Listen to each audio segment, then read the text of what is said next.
Hey, it's Stephanie. Thanks for taking the time out today to listen and maybe watch Unwritten. I'm so excited because we have one of my really good friends, Laura Marie Kaiser. Hi. She is an entrepreneur, a mom, and she's real. So, out of all the things Laura and I could chat about today, because we could chat about a million things, what I really want to talk to you about is how you got your groove back. So we're gonna rewind it a little bit and let's talk about Laura 5 years ago. Just give us, tell us kind of what you were going through and we'll take it from there. That's actually a really an interesting place to start. And thank you again for having me. This is really exciting, and I love talking to you, as you know. So 5 years ago was 2019, right before COVID. Um, I was definitely settling in a lot of things. I was settling in a relationship. I was settling in a job. I was not happy, and I didn't recognize that I wasn't happy, but other people around me did, and just kind of were sensitively touching around the subject, like maybe you should think about this, and maybe you should think about that. And at the time, I just kind of defended the choices I was making with, yeah, but. And then it was definitely an awakening when both of those two things that I was settling for left. Mm. And it was kind of one of those when one door closes, another one opens, and sometimes you don't understand what's on the other side of the door until you actually walk through it. And so it was very eye-opening. It was a chance to me to get on the other side of my own being stuck. So I had a lot of health challenges at the time. It allowed me to really tackle those and kind of put those at the forefront and get some things taken care of. So from 5 years ago to now, my life has honestly done, like, I wouldn't say a 180 because I'm still the same person and I'm still doing some of the same things with one of my jobs, but it really allowed me to explore things that I really kind of thought I was too scared to do. Yeah, and I should have gone way back to when you were younger. What'd you say? You were 19 or 20 in a previous conversation when you had your car accident. So you've been dealing Yeah. with some chronic pain issues with that for a really long time, correct? Yeah. So yeah, that happened. I'm way too old to think about what age I was at the time, but yeah, I was like 19 or 20. And I got rear-ended by a drunk driver, and the car wasn't even on at the time, and it got kicked forward 50 feet into a snowbank and totaled the car. I was sitting in kind of a weird position in the front seat. I was kind of turned to the side with my hand up on the back of the headboard headrest, Yeah. and it kind of pushed me forward at a weird angle. And because of that, I had um, spondylolisthesis, and it turned into arthritis, disc degeneration. Um, and so it ended up and I didn't know it then, but it was the beginning of the start of all of my back pain. So it kind of really accumulated in 2018 when I realized it was a struggle to play golf. It was a struggle to play volleyball. It was a struggle to do the laundry. It was a struggle to do the dishwasher. Every time I would bend over, there was like a stabbing pain in my back. So I had to see probably, I went through 2.5 years of specialists before they finally said, I think you need surgery. And so that was a lot of red tape to jump through. And then I had the surgery right kind of at the beginning of COVID. So it was July of 2020. And when you had to go from specialist to specialist, th- they were saying you're fine, right? They couldn't find anything, but you had to keep searching, correct? Can you talk about that a Yeah, I little mean, bit? I think the interesting thing is that everybody's got kind of a different specialty. And so they'd be looking at one particular part of it, and the other person would look at the other particular part of it. And they'd Yeah. say, well, we see that there's this, but we need to try this. And I think a lot of times when it comes to surgery, they want to eliminate everything else first before they jump to the route of surgery. So they want to make sure that you've done all the less expensive, less invasive treatments before they authorize surgery. So a lot of times it's very necessary to jump through all those hoops, and I totally understand it. The frustrating part, I think you know about this too, but I dealt with a lot of ongoing pain after 2020, even after the recovery period was done. And by 2022, they diagnosed it as failed back surgical syndrome, which sounds like the fakest thing in the world. And it just means even though the plates and screws are all still in the right place, I'm still experiencing pain. And so I had to go see then a pain specialist who then has done 2 years worth of procedures on that, and the latest being a nerve ablation treatment on L4 and L5, and that seems to have really abated the pain a lot, and that's made a huge difference. And at some point, the nerves will grow back, and I'll have to get it done again. But it was really rewarding for my son to come over one day. It was like probably, I don't know, 2, 3 months ago, and he said, "Mom, you can literally like bend over and do all the stuff you couldn't do before. That's awesome." And I thought, oh my gosh, I am doing all this stuff. Before I would just do it and be in pain and just deal with it. And now I'm just doing it and not having pain, and it's just become part of my normal again. And it feels like I got 15 years of my life back. It feels amazing. I know, even thinking back to when we did your photo shoot outside, you said the exact thing. I was trying to get you to turn a certain way, and you're like, I'll just deal with the pain. Yeah. So that was your life for quite a while, correct? Yeah, a really long time. And it's, you can't avoid it. And people say, well, you don't, I remember somebody actually came to my house and was hanging out with them, and they said, you don't look like you're in pain. Well, what does being in pain look like? Because I'm between chronic migraines and fibromyalgia and everything else. It's, what does pain look like for you? Because I mean, if I'm in pain, am I supposed to be laying down on the ground crying every 5 minutes? Like, if somebody doesn't experience that, do you not truly believe that they're in pain? And I think it takes going through that kind of experience to really fully understand what some people go through. And they say, the invisible illnesses, and chronic pain is definitely an invisible illness. I don't walk around grimacing all day.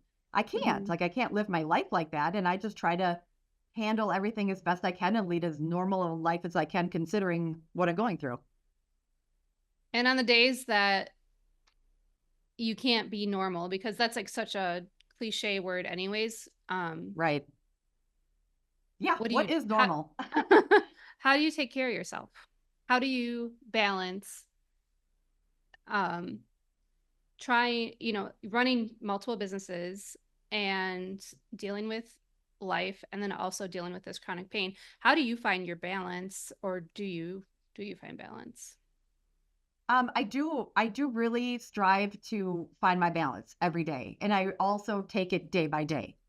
I also have a lot of autoimmune issues. Probably the most glaring one is probably Hashimoto's, that has caused hypothyroidism. And there are days where I literally wake up just feeling like I got hit by a truck. And it hurts to roll up out of bed. And it hurts to um, go for a walk and go get the mail. And those are the days that I cut myself slack and I say, you know what, I'm not going to go for a 3 mile long walk today. It's just not in me. I'm going to probably collapse halfway through the walk and not be able to get home. Mhm. And those are the days that if I have meetings and I'm feeling horrible, I just don't go out. And it's interesting to me too that I think people say, well, you always look like you're high energy and you're always positive and you're always this. And yeah, but those are the days that I'm well enough to go out and you can see me. You don't see the days that I'm literally sitting in bed, like just absolutely miserable because it hurts to get up. So I think it's really important to understand that everybody's normal, like you said, is very, very different. And I maintain a positive attitude, but you're right, every day can look completely different. And I so appreciate every single day that I can get up and go to a coffee appointment. I can get up and go do a photo shoot with you.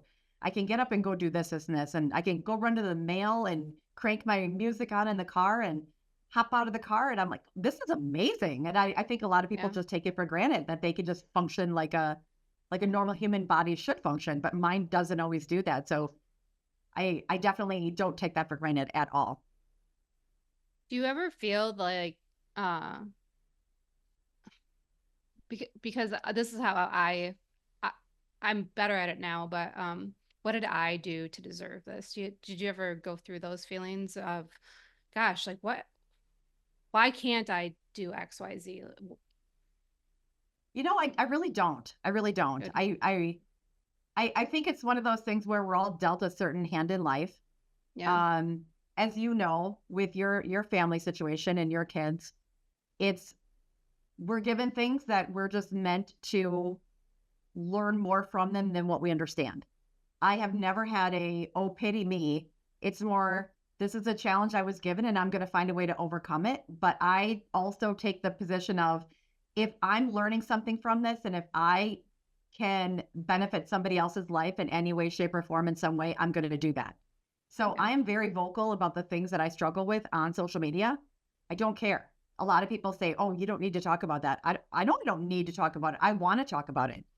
And it's interesting to me that I'll have people like the post, and then I guarantee you, for every like or every comment that's on there, I have several people that will DM me and say, tell me more. I've been struggling with that too.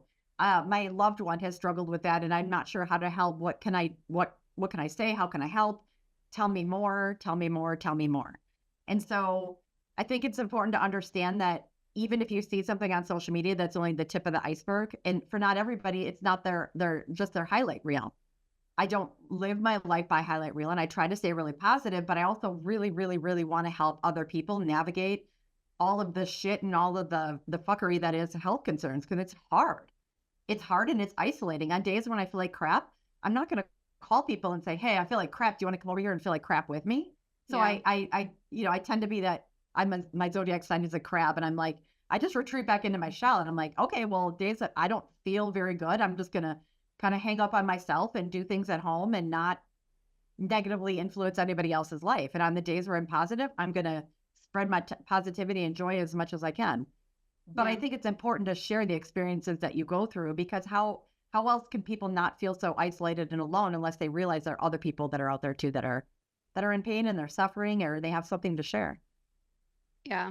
I was actually just having a conversation earlier about Facebook and Instagram and how it was so easy to just share the best parts and how we can actually, through podcasts, through open communication, through what we post and being authentic, we can actually flip that script and use social media as a place of community and to share real things. But it takes brave people like you to start that. And I think we're just at the beginning of the more we share on social media, the real stuff, the best and the worst, the middle stuff, fuck it. We don't need it anymore. But, Yep, yep, I think that it's it's super healing. And same thing for me. If I share something that I think is remotely vulnerable, and I get messages like, "Oh, you're so this, you're so that. Thank you." And people really appreciate authenticity. So, 100%. And I think me working within the social media realm helps me kind of set the standard. And if I was talking about authenticity, which I do, and I wasn't being authentic, why would anybody want to hire me to do anything? I think that people recognize that I truly, having a conversation with me is exactly like my posts on social media. Having a conversation with me and four other people, you're still going to get the same version of me. I don't change who I am based on who I'm talking to. And I was at an event this last winter, and Governor Evers and his wife was there, and I chit chatted with them exactly the same way that I chit chatted with Governor Walker when he was in office, which is the exact same way that I chit chat with you. It's one of those things where I think that the more you are comfortable in who you are, and like you said, it feels vulnerable to put it out there, but it's so validating when people say, I see you, I recognize you, and I appreciate the fact that you're authentically who you are in real life and on social media. And I think that's so underrated. And I wish a lot of people would get more comfortable with it. But that's partly my job, and what I try to help people with this social media is, let me help you be comfortable. You have something to say. You should definitely say it. And it doesn't need to be all the good stuff. who do you rely on when you need help? That's a really, really, really great question. Um, I will tell you, for starters, and I'll answer this in a weird way, my support system is not my family. Mhm. Um, I do not have a relationship with my parents. I do not have a relationship with my sister. They are both collectively, they're all very non-supportive and judgmental. And it occurred to me a couple of years ago. Well, I haven't had a relationship with my parents in quite some time, but it occurred to me with my sister. I don't need people in my life that are going to be non-supportive. And I think it's the same thing with relationships, jobs, family. If somebody is draining your bucket more than they're filling it, they probably don't deserve a place at your table. Yeah. And why why are you feeding people that you wouldn't starve with? And I Mm, think it's really, really, really important the older we get to embrace the people that we support as well as the people that support us back. If you like, for example, and I really kind of challenge everybody to look at like even their LinkedIn profile or their Facebook profile. You may have certain people that you like their posts all the time. Are they liking you back? Are they commenting back? Are they sending you DMs and checking in on you when you start to go quiet? Or when you send something that's kind of, life is rough, really hard right now, I'm struggling. Do they check in on you? You know what? If those people are not checking in on you and you thought they were your friends, maybe they're really not. And it mhm, really did improve my life when I started to focus on the people that really supported each other back and forth. I have mhm. not, I could literally sit here and name drop 20 people of the, and I'll probably tag them when we post this on social media, but all the people that when I need support, they're there. When they need support, I will be there. Whether it's supporting their small business, whether it's helping them get clients, whether it's helping them get leads, whether it's I'm giving them, I meet up for coffee, give them a hug because they need my energy. However, I can support them, I'm there. And I have a core group of people and a kind of a little wider ancillary group of people that those are that's where my time and effort is better spent than the people that I'm pouring into that are not pouring back. And I Yeah. think that it's interesting that I learned that analogy back in kindergarten, but it didn't really hit me until COVID. But, Oh, wow. I mean, literally, it was in kindergarten that they had this big thing on the wall of buckets. And they said, whose bucket are you filling today? And who filled your bucket? And I was like, man, we're teaching this in kindergarten. Why aren't we reminding each other about this as adults? And I think it's really, really important on a very, very elementary school level. Why are we pouring things into other people when we're not getting that energy and enthusiasm and support back? Like we deserve it. We're all very deserving and we are enough. And it's don't waste your energy on people that are not going to be able to support you. Um, You're like hitting my heart. It's Oh, like I wish I'm I could give you a hug right now. Yeah, it's so true. And learning that in kindergarten, that's brilliant. I will add too that I've had people in my life that have they fake support me, and I think you'll probably know what this means. It means that they're doing it to fill their own bucket. I don't know if Yes. you've had friends like that, but or Yep. people. I want but then when you really need them, they're not there because they're so busy. Yeah. They're just so Yep. busy not taking care of themselves. And it's it's yeah, I mean, I haven't thought about this in a long time, so it's the words aren't coming because I'm a thinker. True friendships are like tea. I don't know if you're a tea drinker, Mhm, but a you little can bit. sit there and see a beautiful bag of tea. It can have great marketing on it, a beautiful little, paper sign on it after the string and great marketing and somebody gave it to you as a gift and it's beautiful looking tea.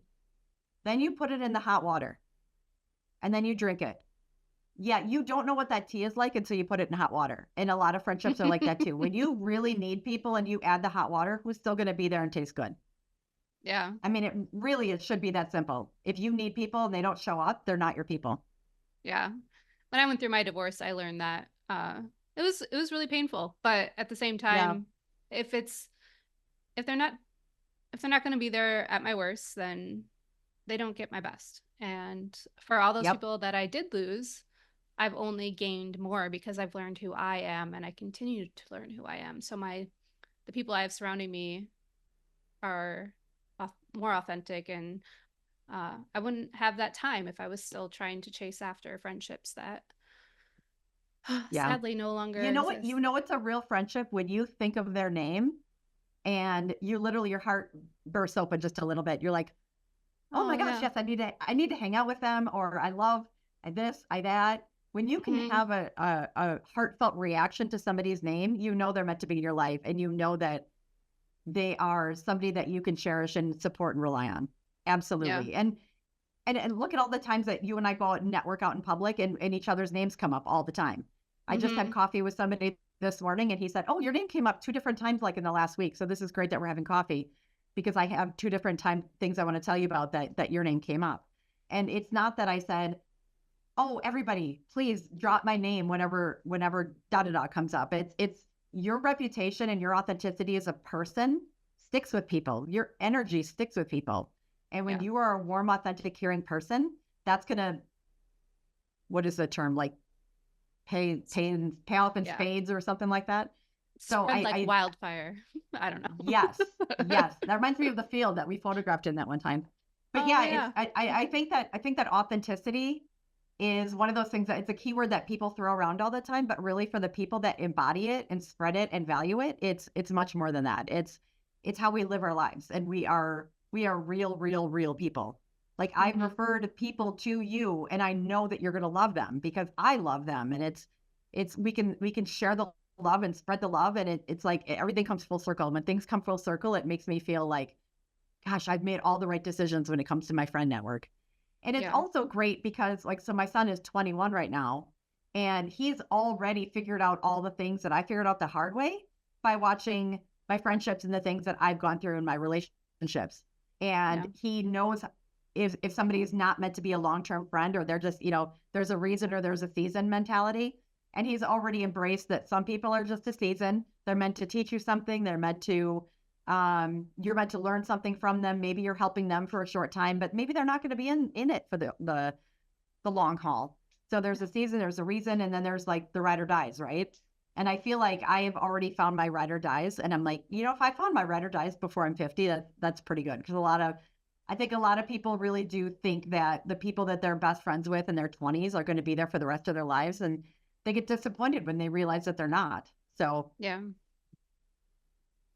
Um, before we started, sorry, hold on. Before we oh, eyelashes are started, the worst. before we started, I want to do something I brought up with you is I want to talk about how Laura got her groove back. You're a little bit less in pain, and let's talk about your weight loss. You've lost a lot of weight and you're glowing. You look fantastic. So take us through let's go through your transformation, your happy transformation. Let's hear all about it. Yeah, so I think, and that kind of ties into all of my chronic pain because um, starting in 2018, when I started to go through a lot of pain, it affected my activity level. And I think, just being around that age of I'm not getting any younger, I think the hormones kind of kicked in as well. And I started putting on weight. And my normal body weight was like 160, 165-ish for most of my adult life. And by April of 2023, I had a keynote speaking opportunity at a conference that was in at the very end of April. So at the beginning of April, I started thinking, okay, what do I want to wear? And I already knew what I wanted to talk about, totally comfortable and all of that. I'm not really a huge fan of being on stage with people, but I said, I have a really great message. So it was about talking about how not to feel like a failure, even when you fail. And I was really excited about it because I failed a lot in my life. Like that could be a whole nother separate podcast. But I literally went to go find something to wear. Nothing fit. Literally nothing fit. And I thought, I'm not going to go buy fat clothes for one keynote speaking opportunity. Nope, I'm not doing it. And stepped on the scale and weighed 207 pounds. And it literally just blew me away. And so I literally immediately turned around and scheduled to have this weight loss surgery done. So it was about $4,500. I did it in Mexico, flew down there by myself, literally had zero second guesses whatsoever. I didn't And know I've this lost 50. story. Yeah, yeah.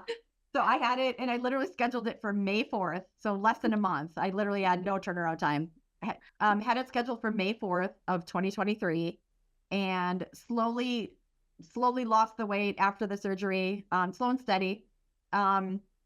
And so I've lost 55 pounds and now I'm down to like 151 or something like that, which is super comfortable. I'm wearing medium-sized clothes, which feels like the biggest victory of my life. I think I'm small, about the same size I was in high school right now, which feels, Congratulations. ironically, I still weigh more than my son, by the way. He's 6'4" and he weighs like 145 pounds. So I'm Oh like, yeah. Jacob, you have to weigh more than me. Come on.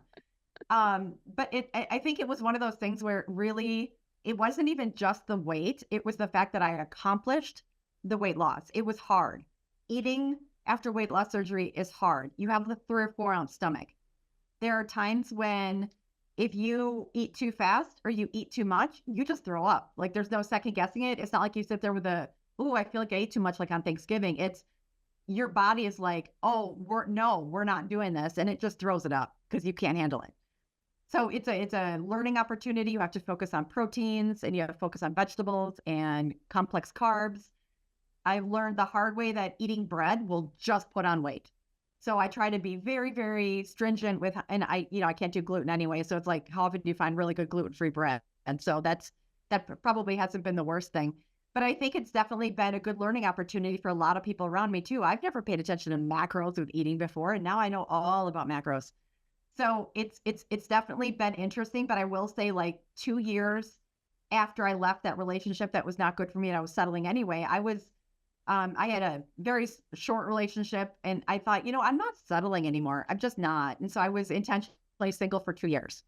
And Yeah. I kind of thought, well, I'm not even feeling confident enough to date anyway. I wouldn't date me right now. Like, why would anybody else? And my confidence definitely took a little bit of a digger because I thought, well, not that my worth is tied to what I look like, but on the other hand, if you start to date somebody, you want it to be with your authentic self. And I didn't feel like my body was even authentic to myself.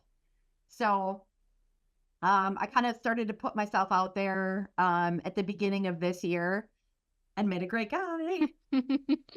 So yeah, so we've been dating for about 3 months, and he's amazing. It's the most supportive relationship I've been in, and he's definitely had times where he's had to be vulnerable and he's had to be real, and he has not hesitated at all. And I just thought, well, this is fabulous. So I definitely this weight loss allowed me to get my groove back for sure, but it was also a combination of thank God I have the support network that I do because a lot of people because I have a separate weight loss Instagram account just for that Oh, community of people.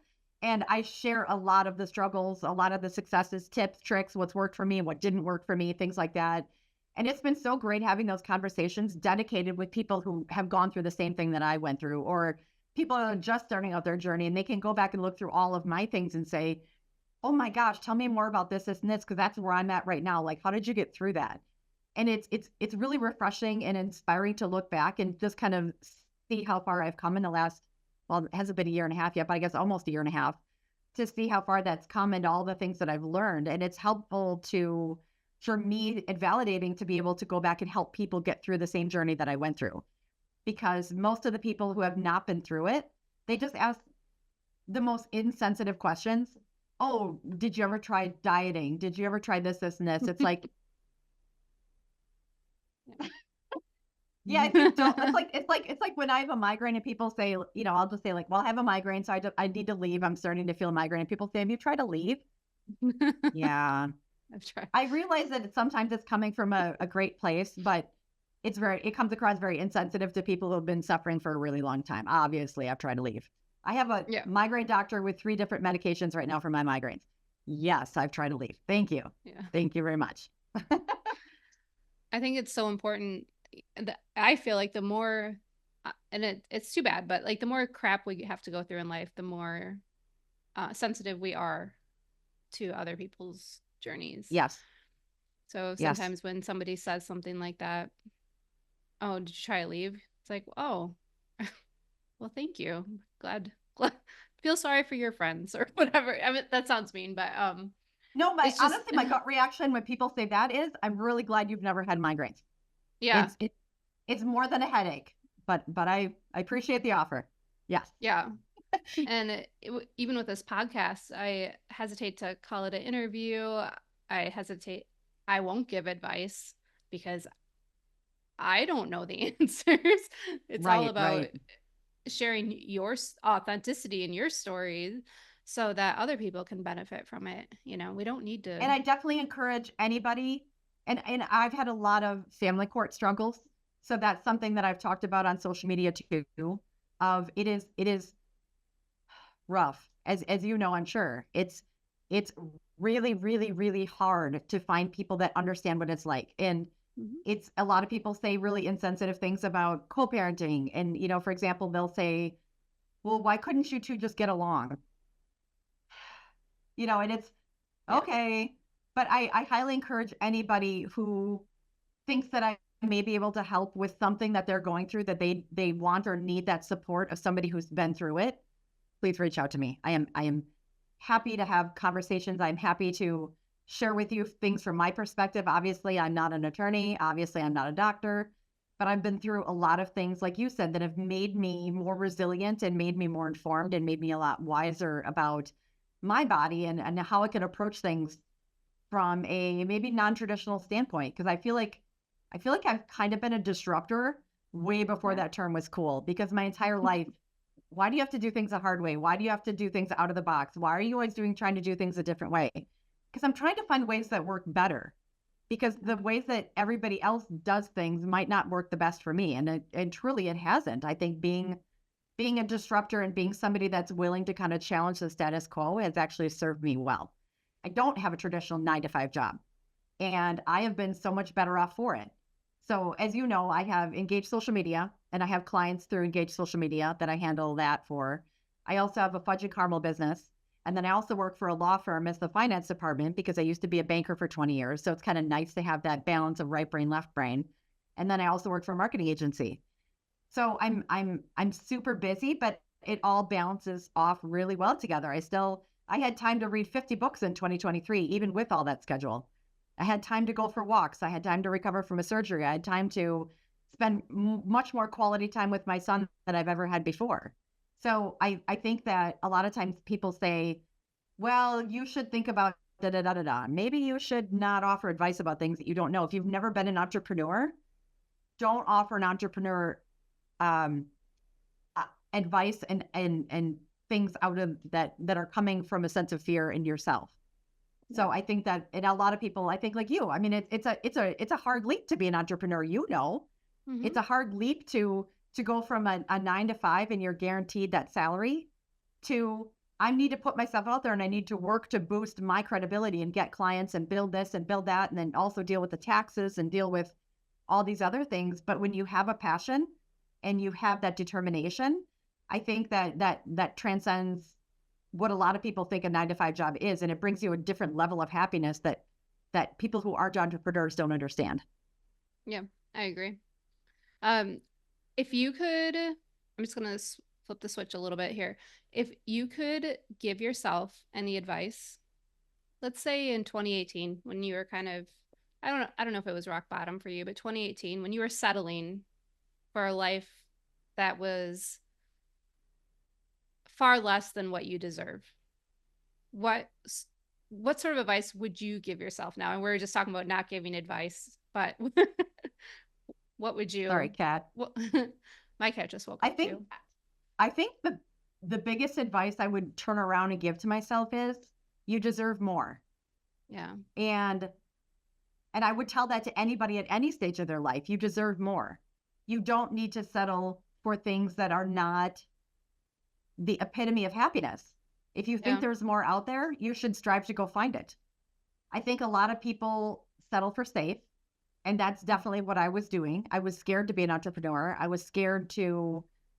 Um I was scared to be single for that long. I kind of thought, well, if I get that used to it, who's even going to want me after that? If I'm maybe I'm not worthy of being in a relationship at all. Maybe I'm just not like dating material. Maybe I'm not wife material like I really thought I was. So I would definitely go back to it. Yeah, 2018 was definitely not rock bottom. I don't know that I've ever hit rock bottom, which is Yeah. probably a positive thing in my life, that I've never gotten so low that I thought, oh boy. Yeah. But I definitely look back at any point in my life and I would say, don't settle. Go out Yeah. there and find the things that are going to make you happy, because e- even if you think you've hit all the happiness that you're ever going to hit, there's still more to be had. So don't settle for any day, anything of who you are. For example, if you've got, like, you're an amazing photographer. Every time I see pictures of people that you've taken, people glow a certain way. They have this like settled look. There's a lot of photographers I've seen where their work that people just look frozen and they're in the same pose and they're like, he. But when you take pictures of people, people just look real and they look authentic and settled and happy. But what if deep down your goal was to go to the ocean and take pictures of women in these beautiful, cool, fancy robes being free on the ocean. Okay, Yeah. well, you know what? Let's you and I make that happen sometime. Because I think to myself, like, just because you love doing what you're doing right now and you're great at it doesn't mean you don't want more. And you should Right. continually figure out ways to get your more because you deserve Yeah. it. We all deserve it. Yeah, I agree. I spent a lot of years trying to figure out what was wrong with me, that I wasn't happy. And everybody around me supported me in that because they wanted something from Yep, me. So this new life is, yeah, if it's not making me happy, then I have to change something because absolutely. I know what happy feels like. And I'm never going to give that up again. And it sounds like you're kind of on the same journey. Yeah, my son gave me a birthday card in 2020. What year are we in? 2023. He gave it to me in 2023. And it said, or no, 2022. And it said, "This is the happiest I've ever seen you. And I hope it continues." And I thought, wow, for my freshly adult son to know me better than anyone else for my entire life and to recognize that me being happily single was the happiest he's ever seen me. And that was really eye opening for me. And it really did hit home that me choosing what was best for me above what everybody else thought I should do was huge. And Yeah. I want to say, I wish I had thought of it sooner.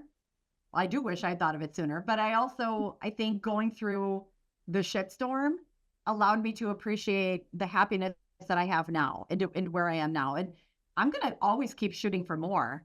If things Mhm. aren't going to work or things aren't working, I'm comfortable pivoting. I never used to. And, maybe insert the meme of Ross screaming pivot on the couch from Friends. But it's one of those things where I thought it terrified me to think about having to change direction. And now, okay, if something doesn't work, I'll change something else. I'm totally fine with that. Yeah. If I need to rearrange things in my life so that everything else can align better, what's the worst that can happen? And Yeah. instead of I'm terrified of what could happen, now I say, what's the worst that can happen? Right.